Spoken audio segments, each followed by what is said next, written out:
देवणी तालुक्यातील जिल्हा परिषदेच्या शाळेतील शिक्षणाची दयनीय अवस्था झाली आहे। सर्वसामान्य गोरगरीब जनतेची व शेतकरी वर्गाची लेकरं या विद्यामंदिरात ज्ञानार्जनासाठी जात आहेत। या लेकरांचे भविष्य आज अंधारात गेले आहे। याचे कारण म्हणजे स्थानिक रहिवासी शिक्षकांची येथे मक्तेदारी वाढली आहे। केव्हाही येणे जाणे, ऐत्या वेळी सादर करता येईल असा रजेचा अर्ज देऊन स्वकामावर राहणारे शिक्षक फक्त चालू दिसण्यापुरतीची शाळा सुरू असे प्रकार सध्याला देवणी तालुक्यात चालू आहेत। काही शिक्षक महाशय विद्यार्थ्यांना दारूच्या नशेत शिकवत असताना दिसून येतील।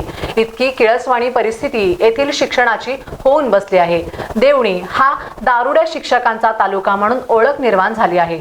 पाहुयात नेमकी परिस्थिती। चलो सर, चालू करो।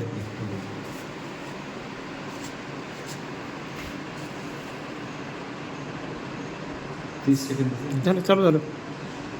बोलायचं नाही कोणाला। आज आम्ही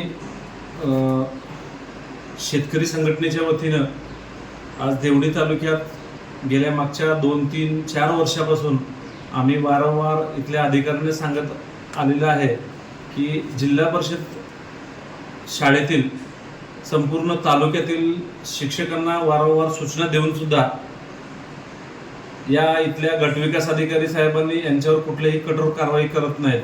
आज तुम्ही जर पंचायत समितीच्या ऑफिसमध्ये सुद्धा जर बघितलं आणि प्रत्येक जिल्हा परिषद शाळेत जर तुम्ही दिवसात पाहणी केलं तर तुम्हाला शिक्षक दारू पिलेले दिसतील। म्हणून आम्ही वारंवार निवेदन देऊन सुद्धा याच्यावर कुठलीही कारवाई होत नाही। म्हणून तात्काळ या विषयाकडे गांभीर्याने बघून तात्काळ या शिक्षकावरती कारवाई करावी, अन्यथा शेतकरी संघटनेच्या वतीने तीव्र आंदोलन किंवा रास्ता रोको छेडण्यात येईल याची आपण दक्षता घ्यावी।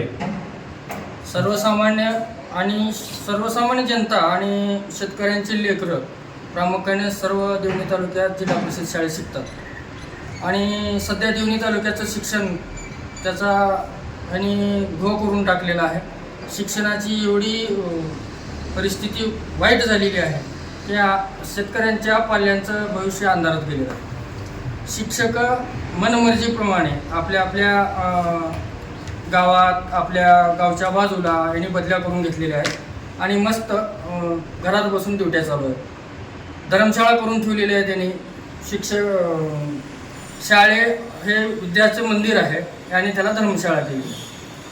एवढी वाईट परिस्थिती आणि पुढल्या पिढीची भवितव्य अंधारात असल्यानं आमची एक कळकळीची विनंती आहे, लेकरांचं भविष्य अंधारात जाऊ नये, त्यांना गुणवत्तापूर्वक शिक्षण मिळावं यासाठी देवणी तालुक्यातील जे स्थानिकचे जे रहिवासी आहेत, काही असे शिक्षक हे जिल्ह्याच्या बाहेर बदल्या करून टाका आणि गुणवत्तापूर्व जे चारित्र्यवान शिक्षक आहेत असे शिक्षक आम्हाला आमच्या देवणी तालुक्यात द्या अशी आमची कळकळीची विनंती आहे।